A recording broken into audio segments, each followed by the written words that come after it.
Hey everyone, welcome back to my channel, welcome back to another video, and today we're doing something I have been looking forward to doing for a while now. It's a tier ranking of all of Taylor Swift's songs. Taylor Swift has so many songs, so many. According to this, 194, but I'm sure she actually has more when you include I don't think this includes her Christmas songs. Maybe it does, I'm not sure. I'm sure she has more than that, I'm sure she's got over 200, but in this one, we have 194 Taylor Swift songs. So, yeah, really looking forward to doing this. I love a good ranking video. I want to do these for a few different artists that I'm huge fans of, like ones where I know like every song in their discography. Uh, just a fun thing to do. Looking forward to it. So, first of all, since I haven't done a Taylor Swift video before, I should probably check in my Swiftie credentials. So I became a fan of Taylor Swift when she released, well, when Love Story released in the UK back in 2008. So that was the first. I don't think we had any Taylor Swift songs before that. I don't think Debut came out in the UK until after she became famous because country music just doesn't do as well in the UK. You get some people that do well in the UK, uh, like, um, as my brain goes completely blank. Like even Carrie Underwood, like I'm a huge Carrie Underwood fan, but even her music isn't big in the UK. Country music just doesn't do well in the UK. So debut wasn't out here. So the first time we really heard Taylor Swift was when Love Story released as a single. And back then, this was in a time in my life where I pretty much lived on the music channels. Like back when music channels, we used to have like 30 music channels. Now there's like, don't even know if we've got 10. Like the day that Scud shut down was such a heartbreaking moment for me.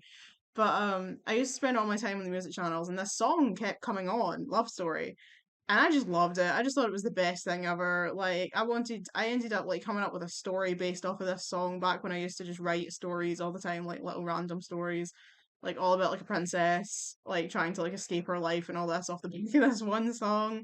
I was obsessed. And then like my mom took me to the supermarket so I could get the Fearless album, and I played that album over and over and over and over until my entire family were sick of hearing it. And I was Swiftie since then. I always say I'm not quite the level of Swiftie of like having, Lauren Taylor's version as my Twitter handle, but I do love Taylor Swift. I really do, and I've been a fan ever since. So that's 15 years. Holy shit. So it is 15 years now that I've been listening to this girl. Wow. Holy shit. But yeah, so I love Taylor Swift and I'm really looking forward to doing the tier ranking. So we'll go through our tiers. Should say right off the bat, I did steal some of my tier names from Ali Sheedon. Ali Sheedon did a video where she ranked all of Taylor Swift songs. She also did one for Miley Cyrus, which I want to do as well because I'm a huge Miley as my girl. I've been a Miley Cyrus fan since the day Hannah Montana hit the TV screens back in, what was it, 2005, 2006, something like that. Um, but I love Ali's videos. If you don't follow Ali Sheedon, if you're into things like, you know, Disney, Taylor Swift, like 2000s pop culture, Ali is your girl. So I did steal some of my tier list from her. So Ali, if you're watching, thank you for the tier lists. You're a queen. Um, so okay, first tier, right at the top, God tier. So songs that go in God tier are the ones that are my actual favorites, right? Like the top best songs that she has. I couldn't give you a top 10 of my Taylor Swift songs because I love so many of them, but I'm going to try and not just put like all the songs in God tier. Try and keep it for the ones that I would truly consider to be my favorites. Next one down, we have Maple Leaf Status. So, the backstory for that one is that on Swiftie Struggles, Swiftie Struggles or Swiffer Struggles on Twitter is probably my favorite Twitter account ever at the well, at least for the moment. Absolutely hysterical. People struggling, Swifties struggling, and someone had put up a tweet that basically said, "I'm still trying to figure out what Taylor Swift meant by chasing maple leaf status," and I bet you think about me. Because the song's about Jake Gyllenhaal, but he's not from Canada, so what does it mean? And of course, the line is not maple leaf status; it's chasing make believe status, as in you're chasing status that is in your head. You don't actually have it. But because of that, I think Maple Leaf Status is the funniest thing I've ever heard, and I'm considering that to be iconic. So anything that is iconic but not quite God tier is going in Maple Leaf Status. It has Maple Leaf Status in my heart. Next down is the one I stole, well, one of the two I stole from Ali. What a marvelous tune. I mean, what can you say? Oh my, what a marvelous tune. Perfect one for just the songs that are really good. Next one down, we have, if my mouse will work, there we go. It's not love, it's not hate, it's just indifference. So these are the songs that I like. They're not songs that I dislike, right? They are songs that I still like. I just don't love them. So they're like, they're okay, right? They're not love, they're not hate, they're just indifference. Then we have the other one I stole from Ali. I forgot that you existed. So these are the songs that are meh. The songs that I just don't really care about. I don't actively dislike them, I don't hate them, but they're probably skips, or at least they're ones that I just genuinely forget exist. Like, if you ask me to rattle off the names of Taylor Swift songs, these are the ones I would forget to name, right? And then at the very bottom, we have Death by Electric Chair, which is a meme I've seen go around on Twitter quite a lot. When something crazy happens in the Swift fandom, someone will put up the Death by Electric Chair meme. So these are the songs that I hate. These are the songs I don't like, the songs that I have real issue with, songs that I just do not we don't mess with. Death by Electric Chair. So this is my Taylor Swift ranking tiers, and yeah, we'll just get straight into it. Okay, so let's get into it. So I should say I haven't ranked any of these in advance. I'm doing this one by one because I want to get my actual proper reactions. Like, I want to put some thought into it. So I'm just going in with my gut reaction to each song. So we'll go in order. They aren't actually in order on the screen, which is, super helpful. We love that. But I will try and do it in as rough an order as I can here. So starting with Tim McGraw. So really bad place to start, but it is her first ever song. If you're going chronologically through the albums, Tim McGraw is her first song. And honestly, when I think of Tim McGraw, I do not think of my favourite song. I mean, when I think of Tim McGraw, I think of Tim McGraw, the actual man that someone on Swiffer Struggles did not know was a real person. But yeah, no, Tim McGraw, I don't understand how this became such a big hit for her. Like, people love this song. I think, did she not play this in the very first night of the Eras tour as one of her surprise songs? She played Tim McGraw. I'm sure she did. And I don't get it because I've never liked this song. I genuinely think it's one of her worst songs. I don't get it. Uh, and I would put it and forgot that you existed, except for the fact that I absolutely can't because it's so huge. Like, I can't forget that it exists. So actually, I think we're coming in hot and we're putting Tim McGraw into Death by Electric Chair. So we're off to a really great start. Great place to start. But yeah, I don't get it. I don't like that song and I don't understand why people love it so much. Right, the next one is Picture to Burn, so let me just find it. Here we go, Picture to Burn.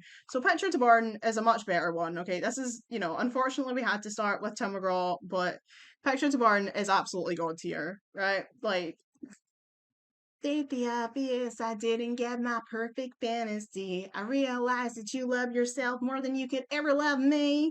So go ahead and tell your friends that I'm obsessive and crazy. That's fine. I'll tell nine you're gay. Look, honestly, the homophobic version of Picture to Burn cracks me up. Like, even as a bisexual person, like, it's just so funny to me. Like, it's so classic 2000s, you know? It's like a relic of the ancient bad times. Like, everyone was going around doing that in their songs back then. Like, Katy Perry had You're So Gay. Like, that line in Doctor Who, even though it's written by a gay man, where Rose tells the Doctor, "You sound gay." Like, it was just so classic 2000s, and it's so bad now to listen back to. And I'm obviously glad that she changed the lyric to "You won't mind if I say, by the way," but like, Picture to Burn homophobic version cracks me up to this day. But no, even so, Picture to Burn is absolutely a god tier song. This is the best song off of debut. It's probably one of her like yeah, it's a god tier. It's one of her best songs she's ever made. I absolutely love it. There's nothing like Scream singing, "I hate that stupid old pickup truck, you never let me drive. Your redneck heartbreak is really bad lying." And putting on that affected southern accent. Everybody loves Pictures of Barn. Pictures of Barn is iconic. It's going in god tier because it's amazing. I'm struggling now to remember what the next one is. What is the next one on date? I don't know why. Right, like most of them are in order. Like, look, we've got like all of Evermore here. We've got like Fearless Sales version, Red. But for some reason, like Debut and Speaking Out are like scattered all through the thing. Debut is all over the shop. I think the next one's A Place in This World, so we'll go with that. I would say A Place in This World is Marvelous Tune. It's a really nice song. It absolutely is a nice song. And as Taylor said, like, she wrote it when she was like about 13 or something, but she said in the Eras tour when she performed it that, like, we relate, that she relates to it more now than ever. And I think a lot of us can feel like that, is that when you're young, you're looking for your place in the world, but even when you're like a 30-year-old adult, you're still trying to find that place in the world. So I feel like everyone can still relate to this song. We are all just a girl trying to find our place in this world. And it's such a pretty little song. I don't think it's quite God tier or Maple Leaf status, but I do love it, so it's going in Marvelous Tune. What is the next one?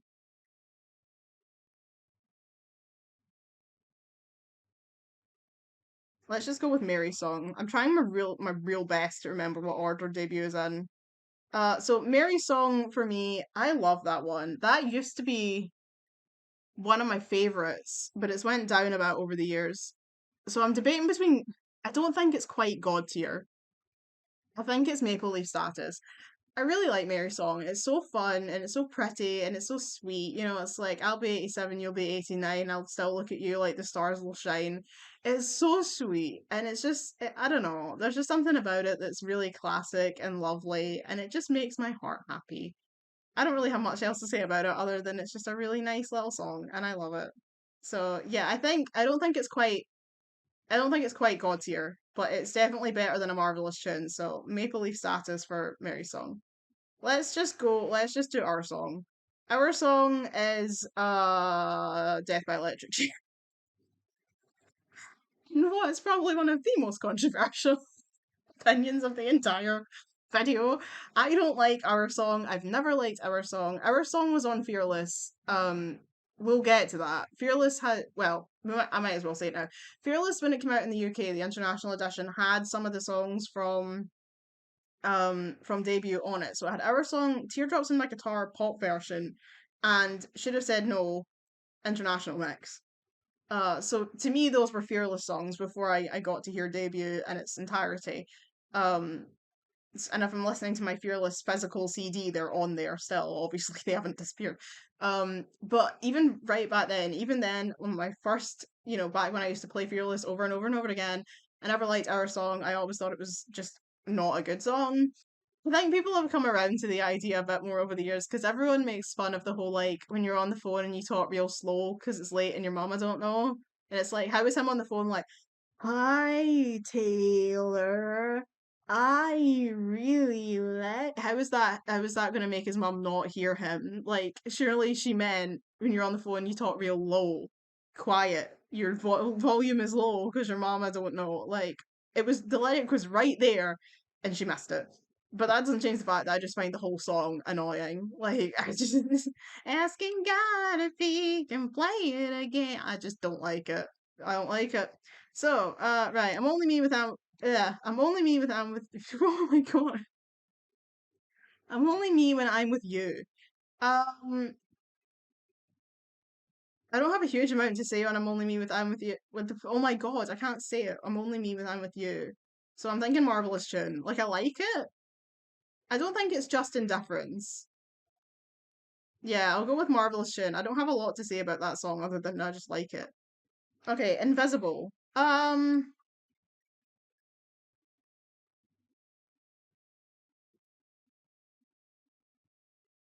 It's between these two, right? I don't have a lot to say about Invisible. I'm just trying to think about whether it's indifference or whether I forget that it exists. I think it's I forgot that you existed. I hardly ever listen to this song, and I do genuinely forget that it's even there on the album. So I feel like the fact that I forget it constantly makes it I forgot that you existed by sheer definition. So yeah, Perfectly Good Heart is going straight into Maple Leaf status.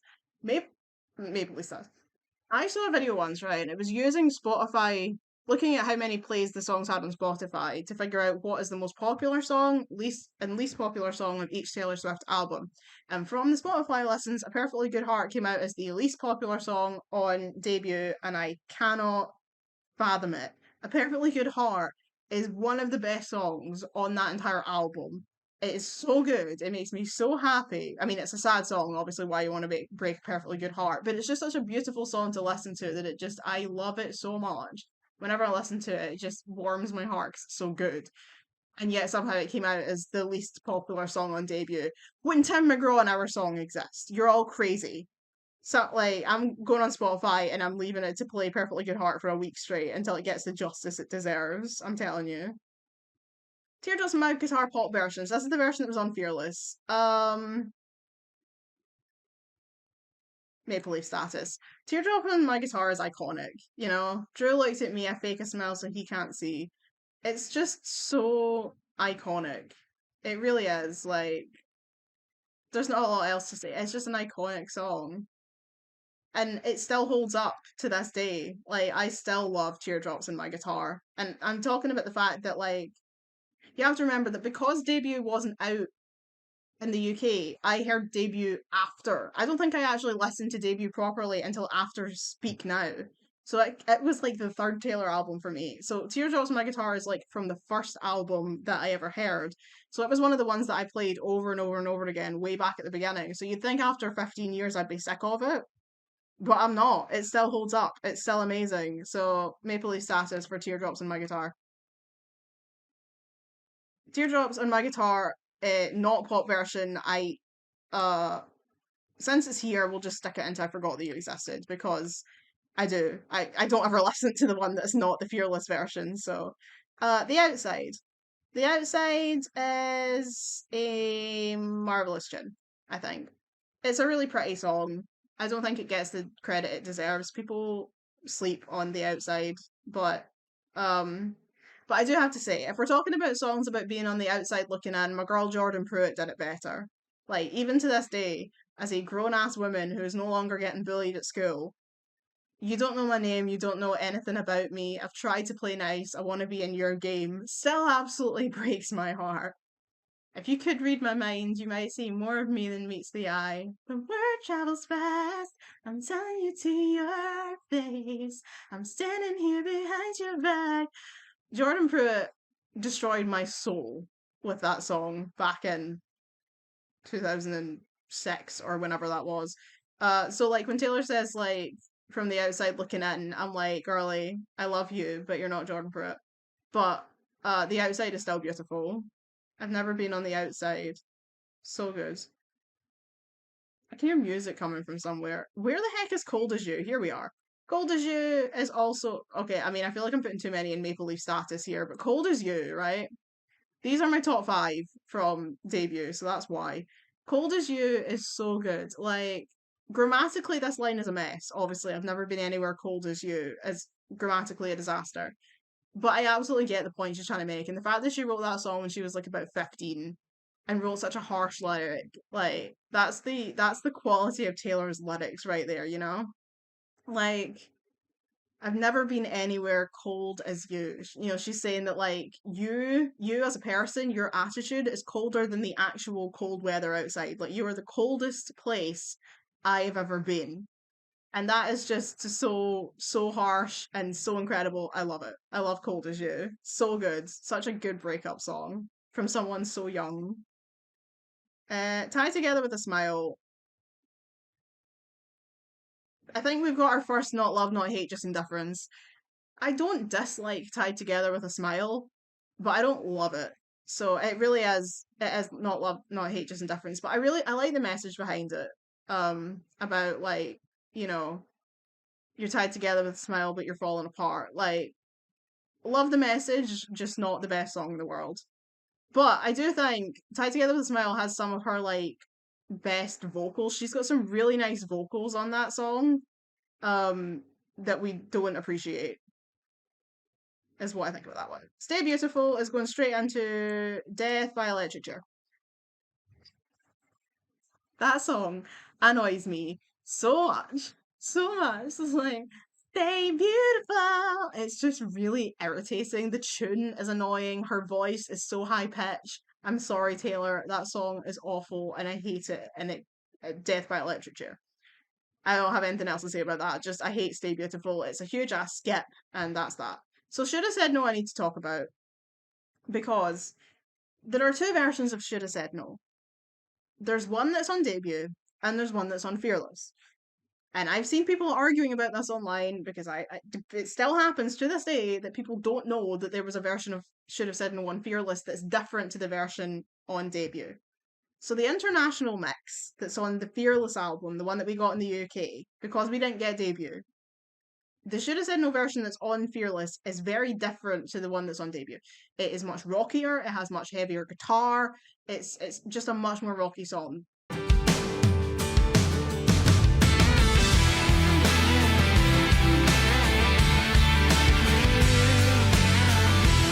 And that's the version of Should Have Said No that I fell in love with. That was the version of Should Have Said No that became my favourite song off of Fearless the first time, like, when I first listened to this album. As soon as I got Should Have Said No, I was like, this is the best song in this album. I played it constantly. I loved it. And for me, the version that's on Fearless is God tier. The version that's on debut is Forgot That You Existed. Like, I don't care about the version that's on debut. I never listened to it because there's a far superior version on the international mix of the Fearless album. And if you haven't heard it, it's on YouTube. You don't have to give Scooter money. It is there. Go find it because it's so, so much better. So please know that when I'm ranking Should Have Said No in God tier, I'm talking specifically about the Fearless international mix, not the mix that's on debut.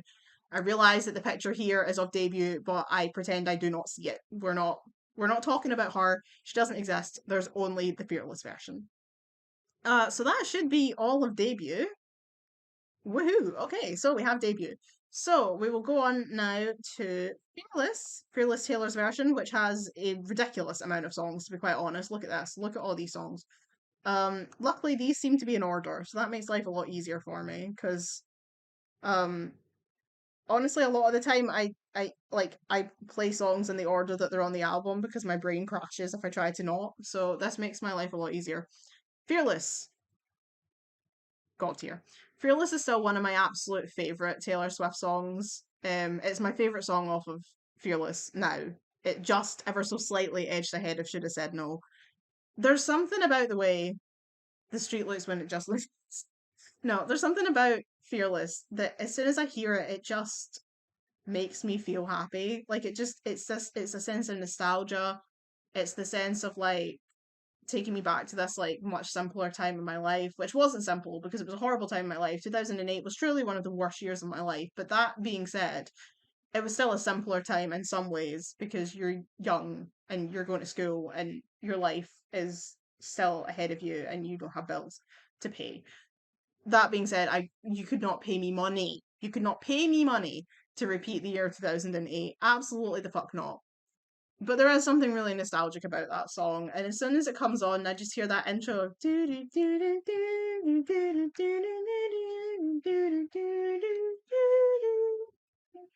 it just I just feel all the feels swelling within me, and it's still, I think, one of her vocally best songs. I think she sounds incredible in that song, and it just makes me happy. I would dance in a storm in my best dress, fearless. That's what I want. I want to be in a storm in my best dress. Like, she just paints such a beautiful picture in my head, and I love it. I love it. Fearless is god tier.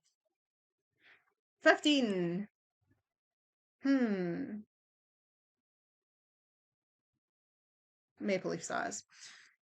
15 is so beautiful as a storytelling song. Like, the reason I love country music, because I do love country music, is the way that country music tells stories, Like, they are very, very narrative.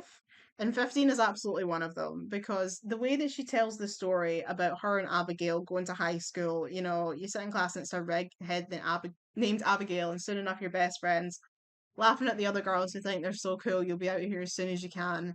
I related so hard to that. And in 2008, I was only in my second year, or I was, so 2008, the first half I was in the end of my first year of high school, and the second half of 2008, I was in my second year of high school, which sucked. First and second year of school in the Scottish school system is truly the worst, right? It gets better when you get into third year. First and second year is horrendous. You're 11 and 12 years old. It's the worst, right? Sucks. Terrible time. But because 15 is about is about when you start high school, even though I was only like 12 at the time, I related to it because in Scotland we start high school at 11 years old. So I wasn't 15, but I was in the same situation that Taylor's describing.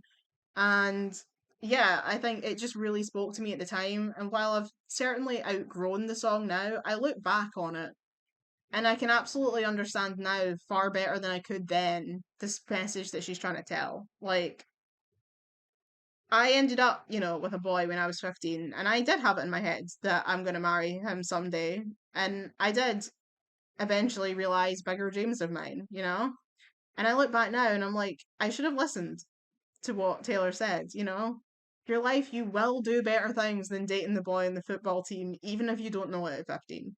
And I think that's a message that I still love, even if I'm way too old for it now. I still really appreciate the message that Taylor was trying to give us. So yeah, 15's a Maple Leaf status for me. Love Story.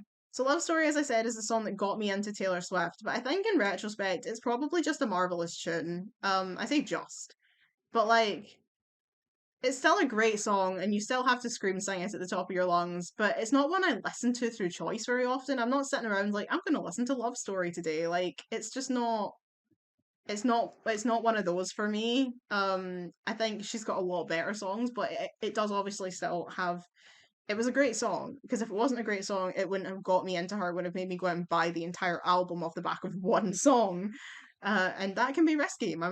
People did that with Extreme, with More Than Words, and discovered that they are not guys who sing acoustic ballads. They are heavy metal artists, and it's a good job that my mum liked heavy metal because she did that very thing. But she loved Extreme, and she's seen them like 4 times in concert or something. But a lot of people bought the Extreme album and were not prepared for Dance to the Decadence Dance.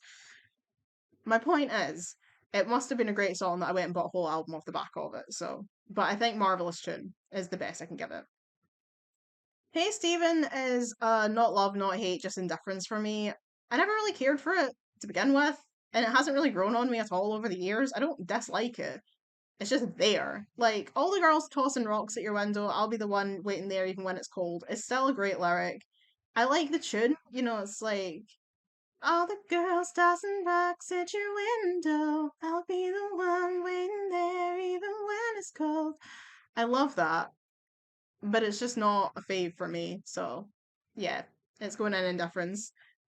White Horse. It's probably the same. Honestly, White Horse never really grabbed me. Again, lyrically, I think it's really pretty.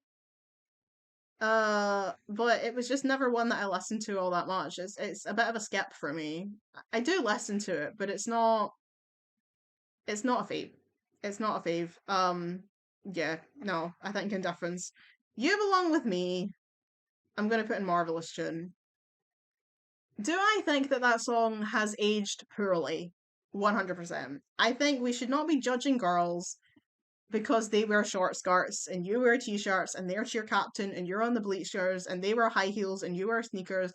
This is huge I'm not like other girls energy, and we have absolutely as a society moved past that as a concept, unless you're Andrew Lloyd Webber or whoever the lyricist was for Bad Cinderella, who basically wrote to You Belong With Me, and a a West End slash Broadway musical that came out in the past 3 years.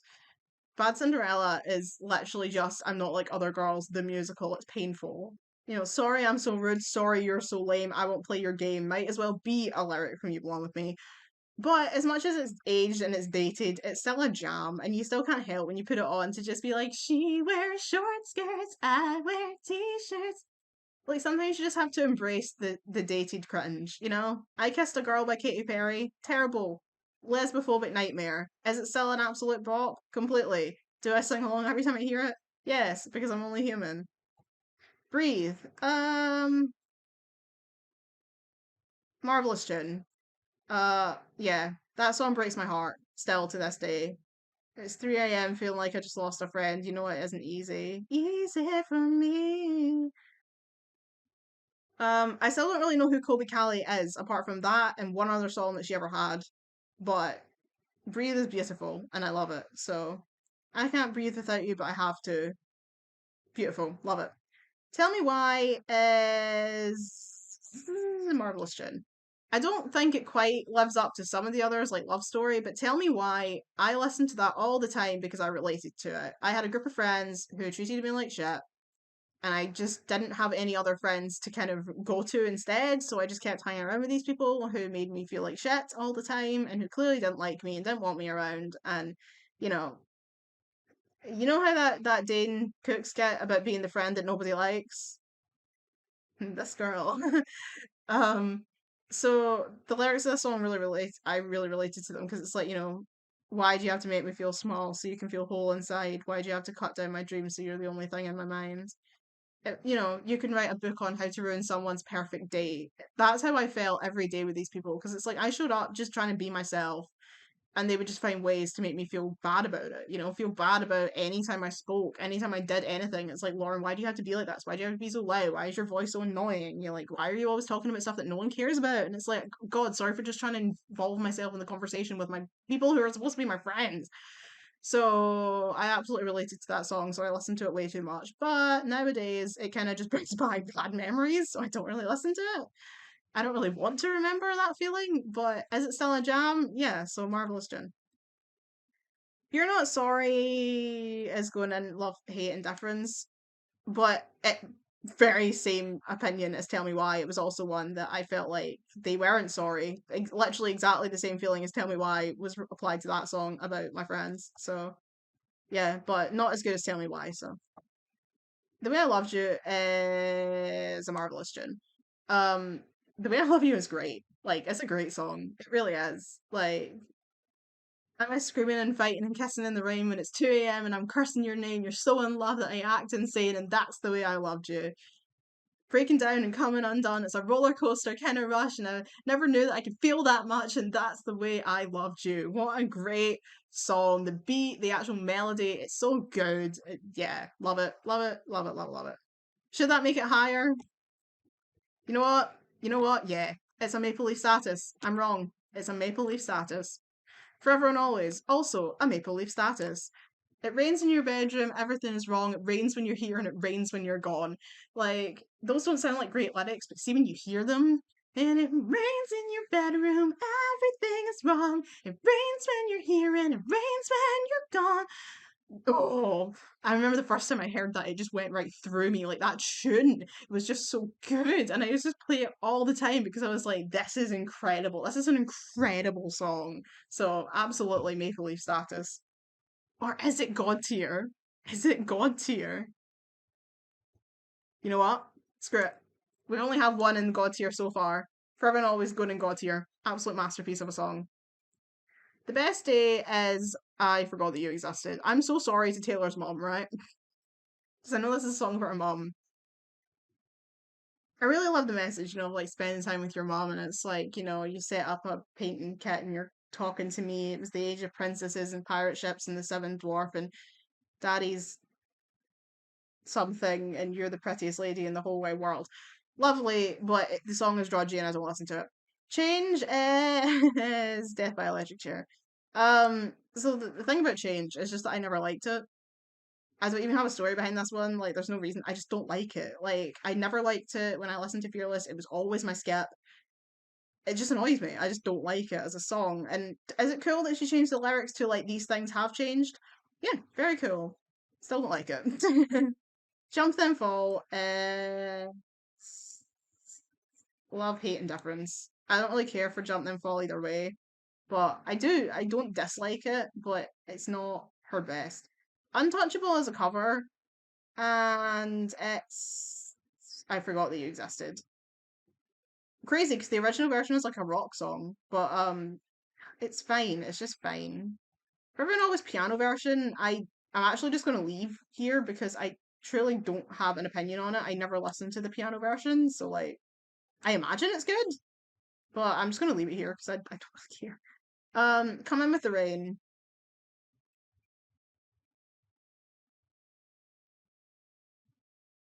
love, hate, and difference. I like it. I don't love it. So by definition, then it goes in not love, not hate, just indifference. It's like I like it. I don't love it. Superstar. I forgot that you existed. I listened to it earlier today and I've already forgotten it. Like So, The Other Side of the Door, marvelous tune. The Other Side of the Door is great. Absolutely great. Everything I've ever wanted was just in the other side of the door. It's just a good song. We're in Whip Round now because these are the vault tracks. So, today was a fairy tale. I wore a dress. I love it. Maple Leaf status for today was a fairy tale. Is it Maple Leaf? Did I rank that too high? You know what? No. Today was a fairy tale is Maple Leaf status. You All Over Me is a marvelous tune. I don't know the girl that sang it with her, Mara Morris, but I love the lyrics and I love how it kind of relates to Clean in a way. Like, in Clean, she's saying like, "Gone was every trace of you. Now I'm finally clean." Whereas in this song, she's saying like, no matter how much you clean yourself, I've still got you all over me. So it sounds as if it's like a precursor to Clean. So that's cool, and it's just a good song. Mr. Perfectly Fine, God tier. Mr. Perfectly Fine took my breath away the first time I heard it. I was like, Joe Jonas, I am so sorry. R.I.P. you. You died dead. Like, sorry to this man. Uh, Mr. Perfectly Fine absolutely slayed Joe Jonas, but it's just such a fun song, right? It's such a fun song, and I love the fact that like even his wife Sophie is like, "This is a hilarious song. I love it." Like she loves this song, and she's married to the man it's about. She has that man's children, and she's like, "This is a hilarious song. I love it." It's so good though, and the fact that it's like Mr. Casually Cruel. So like the line that then she then repurposed into Dear John, so casually cruel in the name of being honest. So I love that. I love that. Which made sense because at the time this song didn't exist and no one knew that she'd repurposed an old lyric, but now we do. We're like, now we see her, we see that she's reusing lyrics. But it's such a good song. It's so good. It's so fun. I love it. I listen to it constantly when Fearless Taylor's version came out. So We Were Happy as I forgot that you existed. Because I never listened to it. It's fine. Actually, no, no. It's Love, Hate, and Difference. It's not that bad, but I don't listen to it. It's fine. That's When is the one that features Keith Urban, and I don't like Keith Urban. My parents, when I was growing up, were obsessed with Keith Urban. I don't know why. They both loved him. They both played his music all the damn time. My dad's ringtone was, I'm pretty sure, Faster Car. So every time his phone rang, I just heard.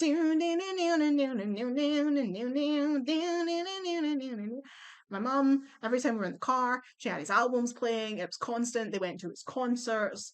They loved this man, and I never got it. I was never a fan, and I became so sick over the years of hearing these bloody songs. I need a faster car now, a rocket ship straight to the moon. Or fucking there's a new wind blowing back I never know. Something that it sure feels good to finally feel the way I do. I wanna love somebody like you. So, just from my general disdain for Keith Urban because of a childhood of being traumatized by having to listen to him all day, this song is going in death. It's not even that bad a song. I just hate Keith Urban. So sorry to Keith Urban. He's literally never done anything wrong in his life. He's a perfectly good man. I went for a whole life of having to listen to his fucking music when I didn't want to, and that would make you resent anyone. So Don't You and Bye Bye Baby. Don't You is going in Indifference, and Bye Bye Baby is going in I Forgot You Existed. Is it the case that Fearless Taylor's version is such a long album that I never get to those because they're right at the end? Quite possibly. But I just never listened to them, and I honestly have barely an opinion. I listened to them earlier today to try and form an opinion, and I still don't have one, so that should probably tell you something about the quality of the songs. Yeah, so that's Fearless. Time for Speak Now, which was for 10 straight years my favourite Taylor Swift album. It was only dethroned by Evermore. For 10 years, I held firm that Speak Now was Taylor Swift's best album, and even Folklore did not knock it off of the top spot, but Evermore did. But yeah, I've got a lot of feelings about Speak Now, and I'm so excited for Speak Now Taylor's version. I've been waiting for this for so long. Catch me on July 7th in a mental breakdown. I should probably check if I'm working that day, because if I am, I should take the day off work so that I can lie on the floor and cry about Speak Now Taylor's version. Um, yeah, yeah. If anyone suddenly turns around and says that we should go on holiday in the first week of July, I'm going to be like, absolutely the fuck not. Taylor Swift is releasing Speak Now Taylor's version. That is the only thing that matters, actually. Um, but yeah, so let's do Speak Now. Far less songs because she hasn't released Taylor's version yet. I'll be back to tell you about the vault songs when it comes, and I tell you right now that if she hasn't got Let's Go slash Battle on Taylor Swift on Speak Now Taylor's version, there's going to be a battle. I am going to be at her front door like I used to be on your side. Now it feels like we're going to battle. Like I will be there, you know. I'd rather be on your side, but if you want to fight Taylor, let's go. I would love her to put Battle on it, but like make it better because I think Battle feels quite simple where it feels like it should be stronger. I feel like it needs more guitars, it needs more drums. So I need her to be like, you know, used to be on your side, now it feels like we're going to battle. You know, drums, guitars, that's what I need. Somebody's gonna give you a medal. That's what I need. So catch me on July 7th finding out if Battle is on the album, and if it's not, catch me having a breakdown. Right, mine. Um,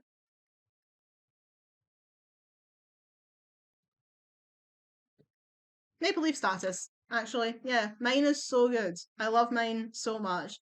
You made a rebel of a careless man's careful daughter is still so good, and it still makes me so happy. Just the actual tune of that. You made a rebel of a careless man's careful daughter still goes right through me. And the fact that at the end, it's, you know, it's like, you know, she says like, we'll never make my parents' mistakes. You know, she's talking about her parents getting divorced and how she doesn't want to repeat their mistakes in her own relationship. But then they have this fight at 2:30 a.m. and everything's slipping right out of their hands, and she runs out crying into the street, and she braces herself with a goodbye because it's all she's ever known because her parents broke up and her father left, and she's like, I'm waiting for the same thing to happen in this relationship because it's just the cycle of bad relationships where I grew up with a bad relationship, so that's what's going to happen to me in the future. But he comes out and he follows her out into the street and he says, I'll never leave you alone.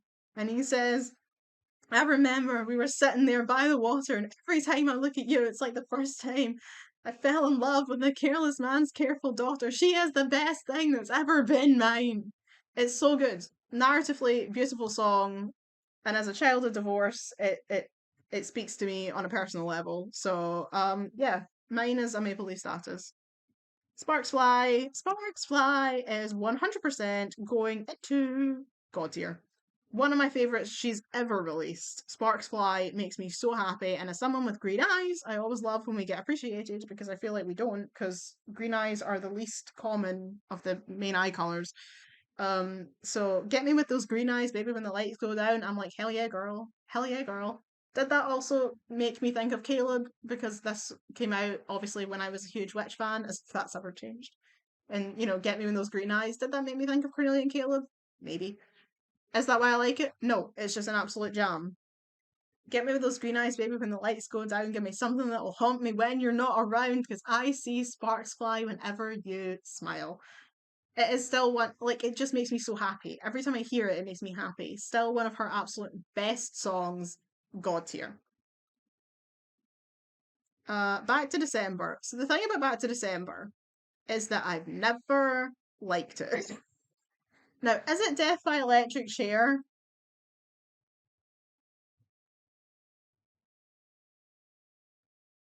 No. I'm gonna put it and I forgot you existed, which is disingenuous because I don't forget it existed. I'm very much aware of it because I listened to the album so much. But I just never liked Back to December. I love the lyrics, I love the idea of it, and I love Taylor Lautner. As much as I absolutely hate Jacob Black from Twilight, I love Taylor. Um, and it's such a sweet song. And ever it was a huge deal at the time because it was like the only time that Taylor had ever released a song admitting that she was the problem in a relationship. So she was the one apologizing to him. Like it wasn't a breakup song about how the guy had ruined her life. It was like, I'm sorry, I broke your heart. I shouldn't have done that. I was wrong. But I completely get that you don't want me back because I don't deserve it. You know, you gave me roses and I left them there to die. And this is me swallowing my pride, standing in front of you saying I'm sorry for that night. And I go back to December all the time. Beautiful, beautiful lyrics, but there's just something about it that I've just never liked. It's just always made me, it's always given me this weird, sad feeling in the pit of my stomach. Like it just, I don't know, I hear it and it just sort of, I don't know if it connects to a memory or something. Quite possibly that's it. Maybe there's some kind of repressed memory that this song links to. Probably to do with my ex. we got together in December, so maybe that's why. But there's something about this song that makes me genuinely miserable, and I just don't listen to it. So I'm going to put it in that because I don't think it's quite bad enough to be Death by Electric Chair, but I'm also not, it's not love, hate, indifference because I genuinely don't like it. So I'm going to put it in there, but I realise it's not quite accurate, but we'll go with it. Speak Now. She is yelling at a bridesmaid somewhere back inside a room wearing a gown shaped like a pastry. Absolutely iconic lyrics, incredible work. Um, I think it's Marvelous Chin though. It's not my one of my favorites, but it is hilarious. She is yelling at a bridesmaid somewhere back inside a room wearing a gown shaped like a pastry. This surely not what you thought it would be. Like it's a beautiful lyrics and I love it. It's like I hear the preacher now. I hear the preacher say, "Speak now or forever hold your peace." There's my silence. There's my last chance. I stand up with shaky eyes, hands, all eyes on me. Horrified looks from everyone in the room, but I'm only looking at you. It's great, but again, don't show up and ruin someone's wedding day. Don't do that. But tune, yes. Dear John, marvelous tune. Dear John makes me so sad even to this day because I've only ever been in two relationships in my life, right? One of them I'm still in, have been in for 6 years. But my previous relationship was bad. It was toxic, not his fault. We were both toxic. We were both toxic people who were toxic together. You know how that line from I Love the Way You Lie where Eminem says, maybe that's what happens when a tornado makes a volcano? I feel like that was me and my ex. We were both in really bad places in our own lives, and we came together thinking that we could heal each other, I suppose. You know, you're sad, I'm sad, let's be sad together. But as it turns out, when you put two sad people together, they just make each other more sad. So, not his fault, not my fault, bad situation. But Dear John definitely makes me think of that relationship to the point where I still struggle to this day to listen to it, even though I'm so completely over that relationship. Like, I don't care. And I haven't seen him in forever, and I wish him nothing but the best because he's not a bad person. He's a perfectly good guy, and his family have been through a lot in the years since I knew him, and they absolutely don't deserve it. And I wish them nothing but good for the rest of their lives because they deserve happiness. Um, but yeah, even now, just because I'm over it doesn't mean that the pain goes away. It doesn't mean that you don't still think that that was a painful situation. And so, like, everything about Dear John still to this day makes me really upset. Lyrically, it's one of her best songs, absolutely. Like, I lived in your chess game, but you changed the rules every day. You know, wondering what version of you I might get on the phone tonight, and I stopped picking up in this song is to let you know why. It's so good. You're an expert at sorry and keeping lines blurry, never impressed by me acing your tests. All the girls that you run dry have tired, lifeless eyes because you burned them out. But I took your matches before fire could catch me, so don't look now. I'm shining like fireworks over your sad, empty town. Incredible lyrics. Truly one of her best songs. And it should be God tier. And it would be in God tier if I could listen to it without feeling absolutely miserable. It's not a favourite for me because it's too painful. So, Marvelous Tune. Mean! Marvelous Tune, but honestly, when this song came out, like I said, I was getting bullied around this kind of time. So this song coming out and being like, you with your words like knives and your swords and weapons that you use against me, and then her being like, one day I'll be big enough so you can't hit me and all you'll ever be is mean, really spoke to me because I was like, you know what, you're right. Like all the people who treated me like shit at school, all the bullies and all the people that made my life miserable, it's like, yeah, one day I'll be big enough so you can't hit me, and all you'll ever be is me. My life is going to go places. One day I'll be living in a big old city, and all you'll ever be is mean. You're just going to be a mean person. You're going to have to sit there for the rest of your life with the knowledge that you just suck as a human being, and I don't. So, ha ha ha ha ha ha. Yeah, absolutely great song, great message, absolute tune. Um, and honestly, it makes me think about like you know how in the lakes when she says like I don't I've come too far to let some name drop and sleaze tell me what are my words worth. I feel like that's like I know that's about Scooter Braun, but it reminds me a lot of this song because she's talking about a guy that's like saying that like her songs suck because it was about a critic that wrote a really scathing review of her songs, and she was just like, you know what, fuck you. Like, I don't care what you think of my songs. Like, I don't care. So it reminds me of that a lot. I think, looking back, it's like, you're right. You didn't need a name drop in sleaze to tell you what your words were back then. You don't need them now. So I love it. The Story of Us is Maple Leaf status for me. It was always one of my favorites off of Speak Now. It's such a good tune, like that. The guitar down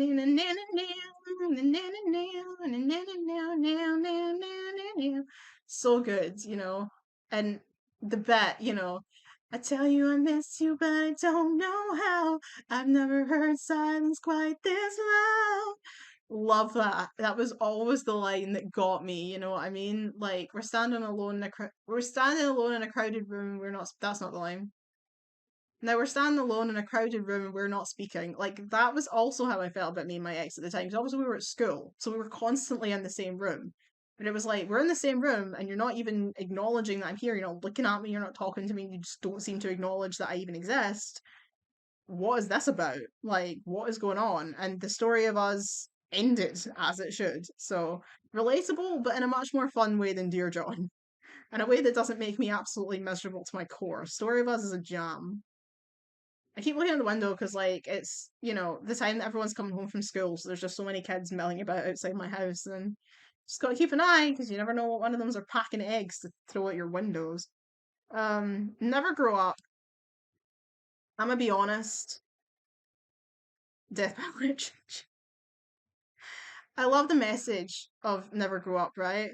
Like, don't make her drop you off around the block. Remember, she's getting older too, and don't lose the way that you dance around in your PJs getting ready for school.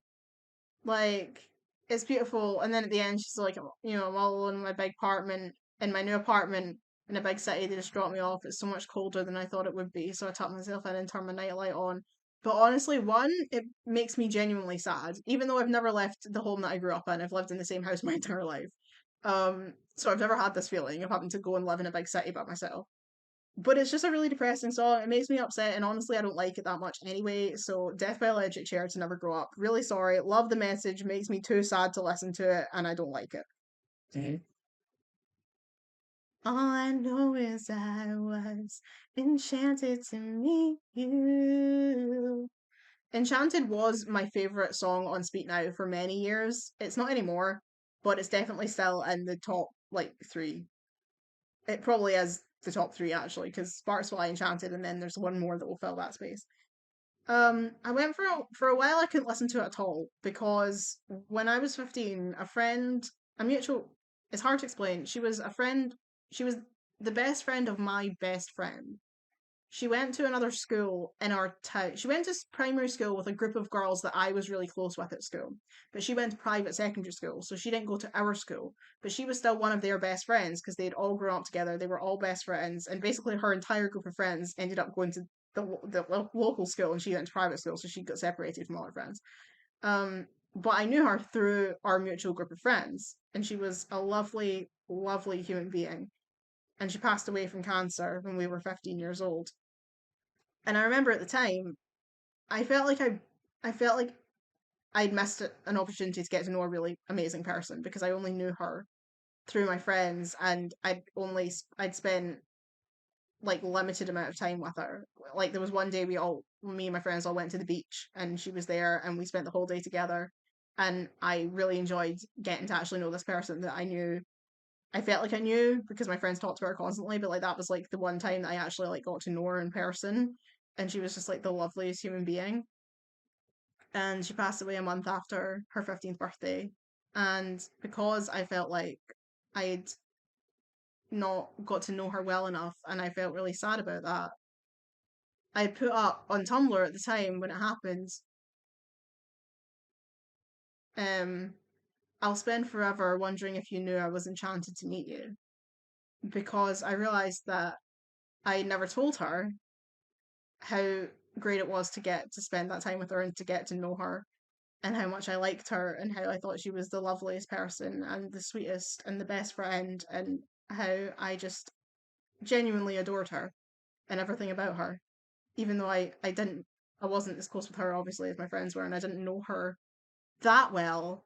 But the time that I spent with her and what I didn't know about her and what I gained from being in her presence, I thought she was a phenomenal human being.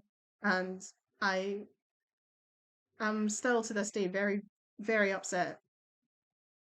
You can tell I'm starting to get teary.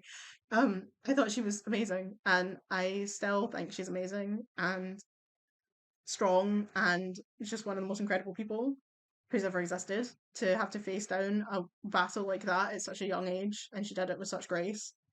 Incredible human being. Breaks my heart that she didn't get to continue her journey in life, and that my friends had to go through the rest of their lives without her. And so I did think to myself, I'll always wonder if she knew how great she was because I didn't tell her, and maybe I should have told her. Maybe I should have. So I always thought to myself, I'll spend forever wondering if you knew I was enchanted to meet you.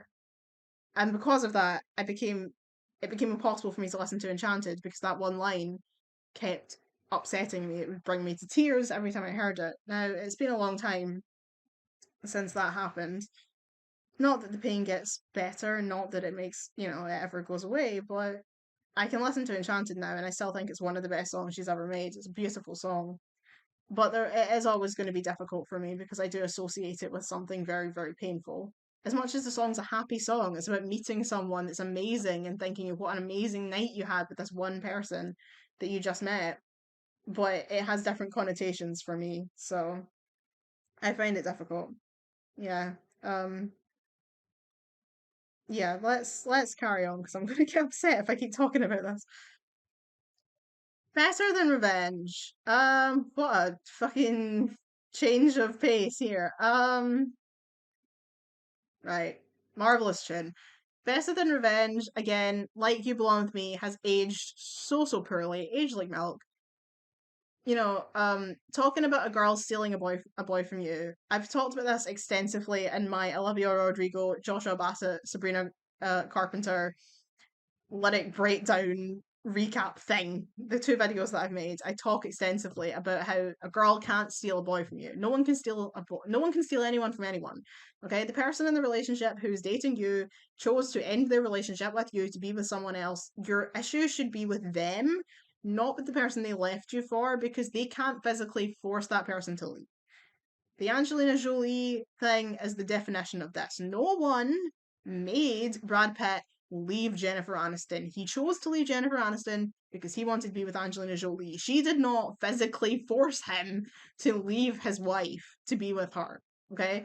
No one's anger in that situation should be on Angelina Jolie. It should be on Brad Pitt. If you're angry at him for leaving Jennifer Aniston, you should be angry at him for leaving Jennifer Aniston, not at Angelina Jolie for being the person he left her for. And it's the same thing you're Better Than Revenge. Her issue should have been with Joe Jonas, not with Camilla Bell. Does that make the song not a jam? No, because it's an absolute bop. Like, the tune of Better Than Revenge is so good. And, like, there is nothing I do better than revenge. Like, so good. Just a shame that it's got the worst ever reasoning behind it.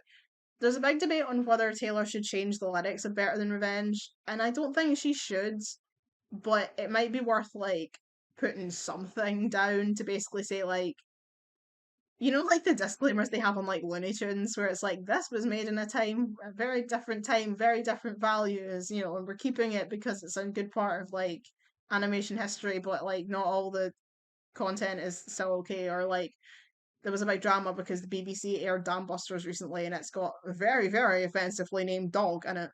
Um, I feel like it's just something like that where she's like, I've kept this song as it was originally like written because people love it and because that's how I felt at that time in my life. But I've grown as a person, I've changed. I know now that this is not the message that I should be promoting, but I've kept it because it was a song and it was representative of how I felt at the time and it's representative of how much I've changed because I don't feel like that anymore. I think as long as she does something like that, fine to leave it as it is. I think if she changed the lyrics, we would all be really upset. And I don't really know what you could change it to. Like the one line that everyone has an issue with is obviously she's better known for the things that she does on the mattress. I honestly have no idea what you could change that line to. What rhymes with actress that you could change to? I really don't know. But we'll see. We'll see when Taylor's version comes out what, if anything, she does with Better Than Revenge. But it's still a bop. Bad, bad, bad, bad reason for writing it, but good song came out of it. Innocent. Innocent is a song that I always liked, but when I started relating it to Supernatural, wasn't it easier in your firefly catching days when everything out of reach someone bigger brought down to you? Wasn't it beautiful running wild till you fell asleep until the monsters caught up with you? I always listen to a song and think about Sam Winchester, like how, when he was a kid, his life was much easier, sort of, and he had Dean to always look out for him. But then and he tried to go off and have his own life, but then, the demons caught up to him and he got dragged back into this life. And it's like, and then he went off down the wrong path and he started drinking the demon blood and dating Ruby and everything went wrong. And it's like, it's all right. Just wait and see. Your string of lights is still bright to me. Who you are is not where you did. You're still an innocent. It's okay. Life is a tough crowd. 32 and still growing up now. Who you are is not where you've been. You're still an innocent. I just imagine like Dean singing that to Sam. Every one of us is messed up too. Times change like the weather. I hope you remember. It's never too late to be brand new. So I love that song. I think it's still just marvelous tune. But I have a real connection to Innocent because of my supernatural thing that I related to it. Haunted. Haunted is Maple Leaf Status. Haunted is so good. That is absolutely one of her best songs she's ever done, truly. Should that make it God tier? Maybe, but like so good. You and I walk a fragile line. I've known it all this time, but I never ever thought I'd live to see it break. Haunt is one of those ones that you actually need to hear the production on. Like, if I just sang it for you now, you wouldn't get it. Like, you need to hear the song to get it. Haunted, fantastic song. Truly one of her best she's ever made. Can't wait to hear it on Taylor's version. It's going to be so fucking good. Last Kiss, Maple Leaf Status. I hope the sun shines and it's a beautiful day and something reminds you you wish you had stayed. You can plan for a change in the weather and time, but I never planned on you changing your mind. Oh, Last Kiss is so beautiful, and I'll keep up with your old friends just to ask them how you are, hope it's nice where you are. It's this song about when someone breaks up with you and you're devastated, but you just hope that they're having a good life without you. It's so heartbreaking. And when she sings it, you can hear in the recording that she was crying while she was singing the song, which just makes it even worse. It's like you hear it so much right after that, but she goes like, "Can plan for a change, and I never planned on you changing your mind." And then she's like, "So I'll go," and it's like, oh my god, she's crying in the booth singing this song, and it's beautiful. All that I know is I don't know how to be something you miss. I never thought we'd have a last kiss. So beautiful. Maple Leaf Status. And Long Live, the final one off of the Speaking Out regular version. Straight into God tier. Long Live is one of my favourite songs. For a long time, it was my absolute favourite Taylor Swift song. It has been dethroned, but it was my favourite song for so long. Like, how can you not tell me that listening to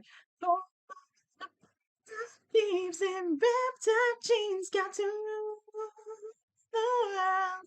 That is the best thing.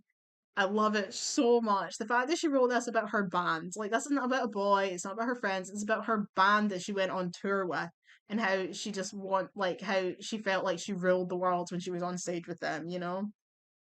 Incredible. And then at the end when it's like um the bridge is so good. I mean, Taylor Swift bridges are always good, but the bridge of this one where it's like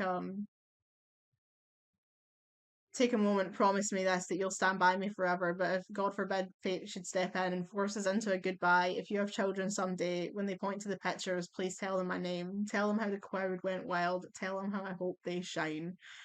Beautiful. I love it. Long Live is so good. And see when she played it, music like it's sampled. There's like a bit of it playing in the background.